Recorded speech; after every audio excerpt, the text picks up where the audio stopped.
Alam mo ba na may isang lalaki noon na halos nagpabago ng kasaysayan ng Pilipinas, hindi sa pamamagitan ng armas, kundi sa pamamagitan ng pananampalataya?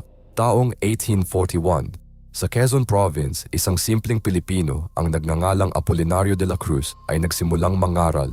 Hindi siya pari, hindi siya opisyal, pero libu-libong tao ang nakinig sa kanya. Tinawag nila siyang Hermano Pule at para sa kanila siya ay pinili ng Diyos.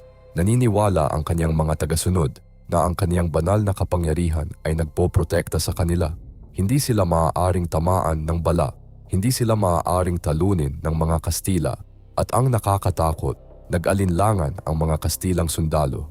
Ang kanilang mga sulat ay puno ng pagkabigla at takot. Hindi sila nagsulat tulad ng mga nagtatagumpay na general.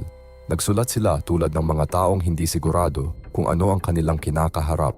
Pagkatapos ng labanan, ang katawan ni Hermano Pule ay hindi kailanman napatunayan ng mga Kastila. Nawala siya, namatay, tumakas.